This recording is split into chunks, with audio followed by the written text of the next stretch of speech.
Mes chères ambassadrices, bonjour, bonjour, content de te retrouver et de t'offrir un background insolite. C'est l'entrée du port de la ville du port où arrivent tous les bateaux, on va dire, de marchandises, bateaux militaires, mais également les plaisanciers, les pêcheurs, les chaluts, etc., etc. Je voudrais te faire cette vidéo pour te parler un petit peu du comportement que je t'invite à avoir à l'égard du pervers narcissique au travers du langage que tu peux avoir. Il est très important de faire attention au langage que tu emploies, aux mots que tu utilises, parce que, comme tu le sais très bien, le pervers manipule beaucoup, utilise beaucoup ce qu'il peut ressentir et également de ce que tu peux lui dire, soutirer ces informations pour continuer à mieux te manipuler. Alors, cela demande une certaine dextérité du verbe, de la langue française, pour savoir comment il faut t'exprimer, pour savoir exactement comment lui donner le moins d'informations possible pour qu'il puisse savoir exactement où est-ce qu'il en est par rapport à toi, pour continuer toujours d'alimenter ce chantage, cette pression, cette façon de toujours te culpabiliser et également de tourner les choses à son avantage. Alors, ce qu'il faut savoir, c'est que dans toute communication, il y a un minimum de personnes. Le but, c'est d'essayer de donner une information à l'autre, lui donner une information qui va lui permettre d'apprendre quelque chose. C'est le but de la communication. Et une chose peut-être que tu ne sais pas, peut-être qu'une chose que je vais t'apprendre aujourd'hui, c'est que dans la communication, dans toutes les langues confondues, dans la communication d'une manière générale, plus de 70% est dédié à ce que notre interlocuteur va ressentir par rapport à la discussion, plus de 70%. Une quinzaine de pourcents est dédié au sujet même de la discussion et le restant de pourcentage à ce qu'il en est vraiment par rapport à la discussion, c'est-à-dire s'il y avait un thème, s'il y avait un résultat ou un travail à fournir, quelque chose, bien qu'est-ce qu'il en est en fonction du compte-rendu de ce travail. Donc autant te dire que l'être humain, lorsqu'il communique, il passe plus son temps à essayer de savoir ce que pense l'autre, ce que ressent l'autre, plutôt que de la discussion en elle-même.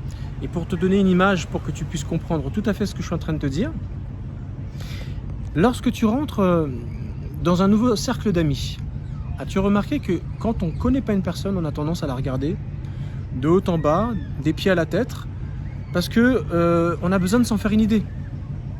Et on observe jusqu'à avoir les informations qui sont pour nous pertinentes pour s'en faire une idée, pour mettre une étiquette sur la personne. Parce que tout simplement, on a besoin de savoir à qui on a affaire.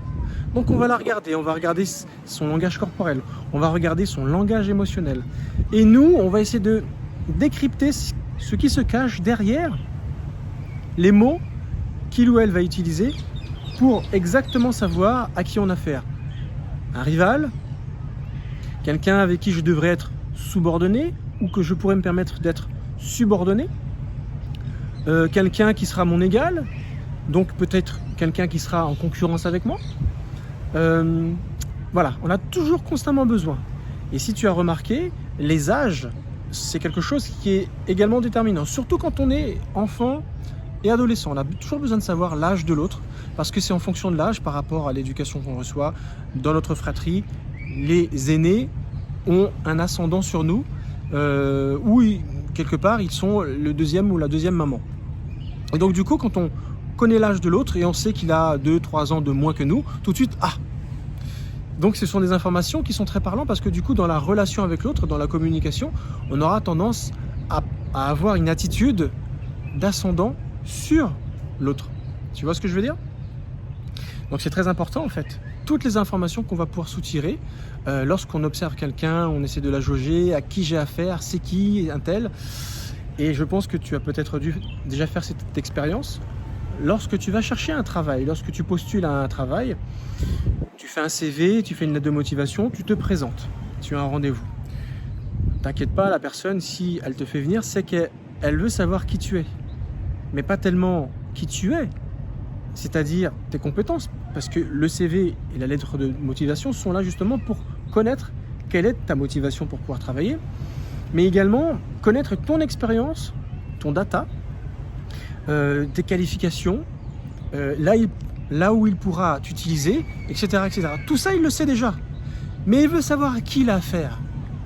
Au niveau caractère, est-ce que c'est un dominant? Est-ce que c'est quelqu'un qui est un petit peu mollasson? Est-ce que c'est quelqu'un qui va être dur à cuire? Est-ce que c'est quelqu'un qui va être obéissant? Est-ce que c'est quelqu'un qui va être plutôt un dénonciateur, quelqu'un qui va vouloir faire les choses dans la justesse, dans la justice, et qui ne va pas supporter un patron qui va lui demander de faire des choses un petit peu illégales? Est-ce qu'il pourra se permettre de te demander telle ou telle chose? C'est tout ça qu'il veut savoir. Donc il veut se faire une idée sur qui tu es, à l'intérieur, sur le plan émotionnel, sur le plan caractériel. Et tout ça, ça ne peut pas transpirer sur un bout de papier. Parce qu'on fait dire ce qu'on veut sur un bout de papier. On peut avoir des tournures de phrases qui renjolissent les choses et se faire passer pour qui on n'est pas. Donc justement, pour essayer de faire coïncider la réalité avec le bout de papier que tu lui as envoyé, il a besoin de te poser des questions, voir comment tu réagis aux questions, comment tu réponds, quels mots tu vas utiliser pour savoir quel mot cache telle ou telle émotion, parce que derrière chaque mot il y a une émotion. On ne choisit pas des mots au hasard, chaque mot est parlant. Et un mot pour un tel n'a pas la même impact, n'a pas la même signification pour une autre personne. Donc c'est tout ça qu'il a besoin de juger, il a besoin de se faire une idée. Pour savoir bien sûr s'il va pouvoir t'utiliser de telle ou telle façon, tout simplement. Donc quand tu as compris cela, que dans le langage, plus de 70% est dédié au langage émotionnel, bien en fait tu as tout compris. La façon dont tu vas t'y prendre, les mots que tu vas utiliser, l'intonation à laquelle tu vas les dire, tu vas énormément renseigner la personne en face de toi. Donc il va utiliser cela pour mieux savoir qui tu es, comment il va pouvoir se tenir par rapport à toi. Voilà. Est-ce qu'il sera à l'aise dans sa fonction de supérieur, ou est-ce qu'il se sentira mal à l'aise parce qu'il se dira j'ai affaire à quelqu'un qui connaît bien le droit, qui connaît son droit au niveau du travail, à qui je ne pourrais pas facilement demander n'importe quoi, n'importe quand, n'importe comment, parce qu'il va certainement me remettre à ma place, parce que voilà, il connaît, il a une certaine, une certaine dignité qu'il respecte et qu'il voudra faire respecter vis-à-vis des autres. Donc tu vois, communiquer, c'est tout ça. Ça, c'est le langage émotionnel, plus de 70%. Il existe un langage corporel. J'ai déjà dû en parler certainement dans une de mes vidéos. La manière dont tu te tiens, le regard que tu as, les traits du visage sont très parlants. Lorsqu'on te pose une question, on jauge ça. Et c'est en ce sens que tu renseignes la personne en face. Tu n'as même pas commencé à répondre, tu n'as même pas commencé à ouvrir ta bouche, qu'il regarde en fait ta physionomie, ta façon de te tenir, même pas de t'exprimer, de te tenir, la façon dont tu regardes, l'orientation de ton regard renseigne sur si c'est quelque chose que tu as vécu ou si c'est quelque chose que tu vas inventer. C'est très facile de savoir quand quelqu'un ment. Tu vois, donc quand tu as fait un peu de PNL, lorsque tu as fait un petit peu de thérapie, de psychothérapie, et que tu as appris à connaître comment fonctionne l'être humain, c'est très facile en communication business de savoir à qui tu as affaire et surtout savoir quand une personne te roule dans la farine, quand une personne essaye de se faire passer pour ce qu'il n'est pas, lorsque tu as affaire à une personne qui essaie de se saucer ou qui essaie de se minimiser, etc., etc., ou qui essaie simplement de prendre une autorité, un ascendant sur telle ou telle personne, alors peut-être qu'il n'a pas ce droit-là, il s'arroge un droit qu'il n'a pas. Tu vois à quel point la communication elle est très très riche. C'est beaucoup plus que simplement des mots. C'est beaucoup plus que simplement poser une question, avoir une réponse et ça s'arrête là. Non, c'est bien sûr poser une question sur un thème précis pour lequel on attend une réponse, mais c'est en même temps comment elle me répond, Est-ce que ça la dérange? Est-ce qu'au contraire, ça la met en avant? Est-ce qu'elle va utiliser cette question pour pouvoir essayer de se mettre en hauteur ou au contraire se faire toute petite? Ça me renseigne énormément. Donc j'arrive à grappiller du terrain pour savoir quel est le terrain sur lequel je vais déranger cette personne. Et les hommes politiques qui font des études à l'ENA, la grande école d'administration, ceux qui font voilà, des hautes études, la communication, le marketing, le commerce, tout ça, c'est un art de communiquer. L'art oratoire est hyper important. Comment tu t'exprimes, comment tu te tiens pour convaincre des personnes, pour les influencer. Tu sais, les grands gourous, ils ont une façon de se tenir, ils ont une assurance. Tout ça, ça se travaille à l'école. L'école de communication pour pouvoir avoir un impact sur les gens lorsque tu communiques avec eux. Mais tout ça, tu l'apprends dans la PNL, tu l'apprends pour mieux connaître à qui tu as affaire en face de toi. Alors le but, c'est pas d'utiliser ces choses, ces méthodes pour manipuler quelqu'un, mais c'est toujours intéressant de savoir quelles informations tu vas lâcher à une personne. Plus tu es stoïque, c'est-à-dire que tu ne laisses pas transparaître tes émotions, et plus tu ne parles pas, plus c'est difficile pour la personne qui communique avec toi pour en retirer quelque chose. Voilà pour quelle raison, et là j'en reviens au pervers narcissique. Lorsque tu as affaire à un pervers narcissique, quand tu vis avec ce genre de personne, moins tu en dis, mieux c'est. Plus tu es vague. Par exemple, il te pose une question, c'est juste pour savoir comment tu réagis par rapport à ça, pour savoir s'il y a un créneau dans lequel il peut s'aventurer parce qu'il sent que quand il appuie dessus, ça te fait mal. Donc du coup, quand il sait que ça va porter, parce que tu vas réagir sur ton visage, sur ton corps, et ben il va se dire c'est bon. J'ai trouvé un nouveau moyen de manipuler mon conjoint, ma conjointe, parce que j'ai bien compris que ça la touchait. Quand il a compris ça, bah, tu lui as donné une information qui lui suffisait pour pouvoir continuer à tenir les rênes et à toujours te manipuler. Tu vois à quel point c'est machiavélique, à quel point c'est mauvais, c'est méchant. Donc c'est pour ça que plus tu seras une personne qui ne divulgue pas trop, qui refuse le dialogue, si jamais tu veux te séparer, tu veux la rupture, moi je t'invite à ne plus jamais discuter avec ces personnes-là, les ignorer totalement. Tu ne peux pas savoir à quel point ça les humilie et à quel point c'est difficile pour eux parce qu'eux ils ont constamment besoin de savoir quelle prise ils peuvent encore avoir sur toi pour savoir s'ils peuvent continuer à te manipuler. Les répondre est suffisant. Même si ils te posent une question gênante où ils vont essayer de te faire mal, essayer de toucher ton ego, essayer de toucher voilà, la corde sensible. Et s'ils sentent que ton regard te trahit, ton langage corporel te trahit, tes réponses, ta réponse, les mots que tu utilises te trahissent, ils auront gagné. Et donc, pour eux, même si ta réponse elle est bateau, même si tu as répondu à côté, mais la réaction émotionnelle que tu auras pu avoir, qui fait que tu auras répondu sur leurs attentes, c'est-à-dire à plus de 70% de ce que tu peux ressentir, cette communication émotionnelle, ça leur suffira pour continuer de te manipuler et de savoir qu'ils ont toujours une prise, une emprise également sur toi. Tu vois à quel point il faut être neutre, et pour être neutre, il ne faut pas répondre du tout. Moins tu réponds, plus ça les dérange. Ils te posent une question, tu réponds pas.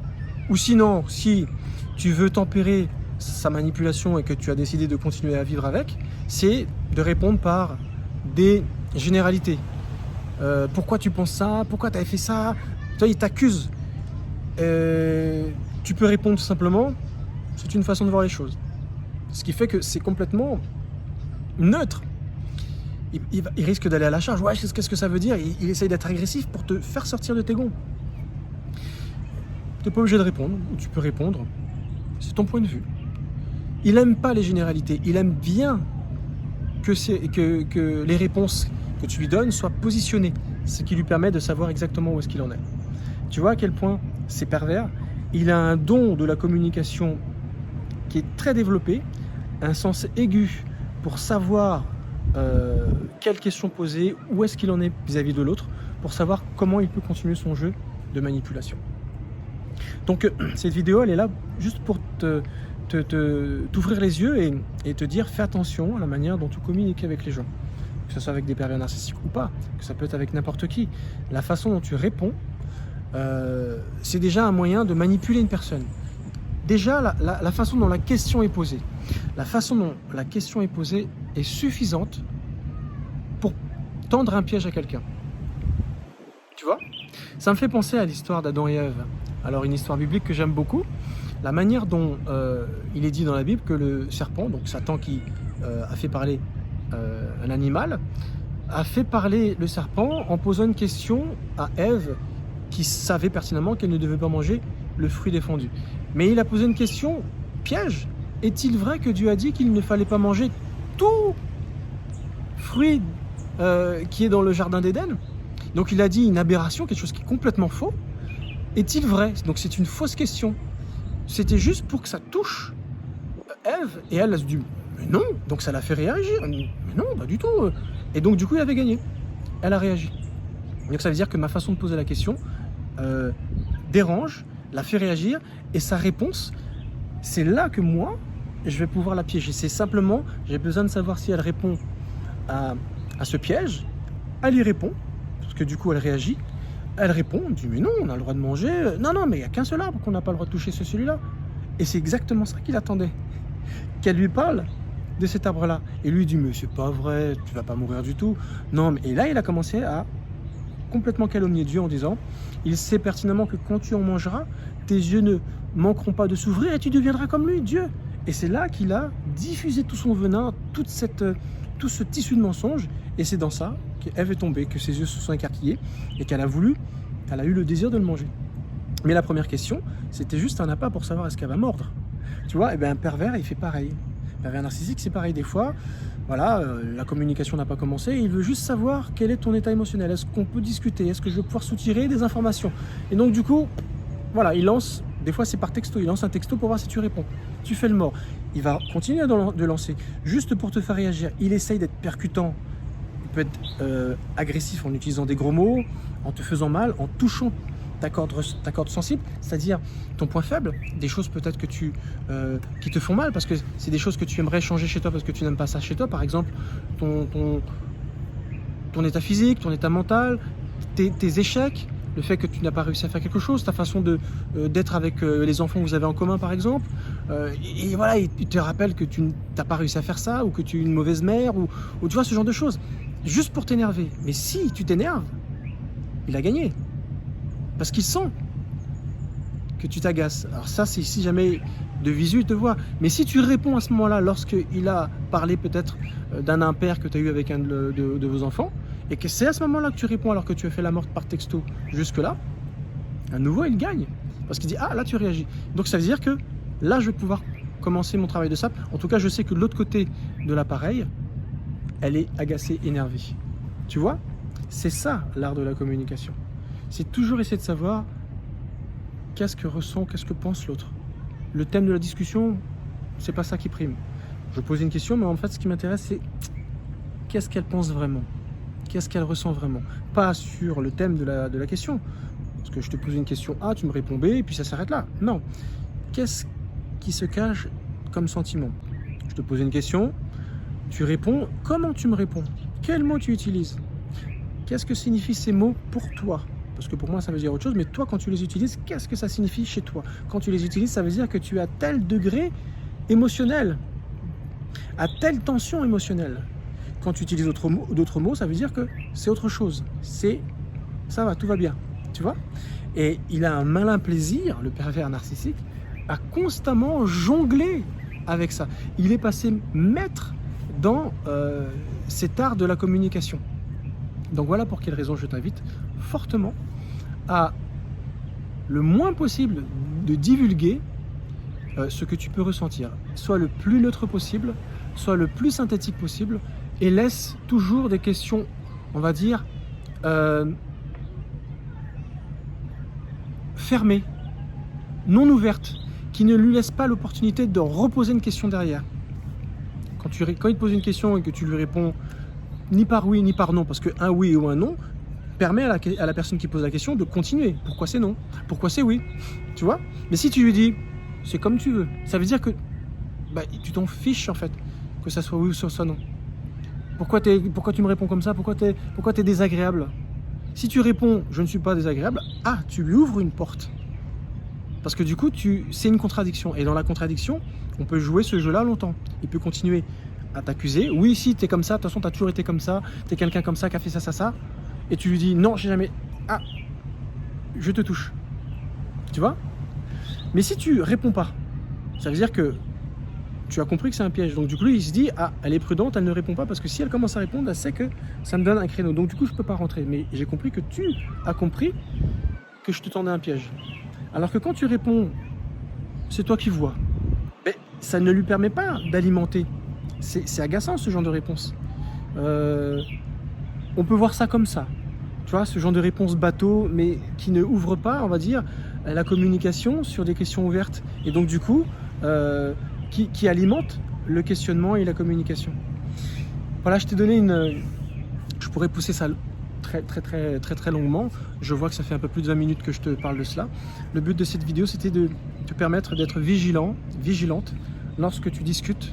Fais attention comment tu parles, parce que tu alimentes énormément, tu renseignes énormément la personne avec qui tu parles. Et le but, c'est que tu ne te fasses pas manipuler au travers de tes paroles, au travers de ton langage corporel, ton langage émotionnel, que tu puisses constamment faire attention à ne pas te faire manipuler. Protège-toi bien, sois vigilante. Si jamais tu décides de quitter la personne qui te fait du mal, c'est toi qui vois. Il y a tout à fait une façon de s'y prendre. J'offre des accompagnements pour t'aider pour cela. Si tu décides de rester avec, c'est ton choix. Dans les deux cas, il n'y a pas de jugement de valeur, je respecte. Mais si tu veux que ça fonctionne ou tu veux redonner une chance à ton conjoint, à ton compagnon, à ta compagne, à ta femme, pareil, je suis prêt à t'aider pour t'aider, te donner les rouages pour que tu puisses véritablement savoir à qui tu as affaire et comment faire pour que cette personne ne te manipule plus facilement. Ok? Je te remercie de m'avoir écouté. Je te souhaite une très bonne journée. À très bientôt. Au revoir.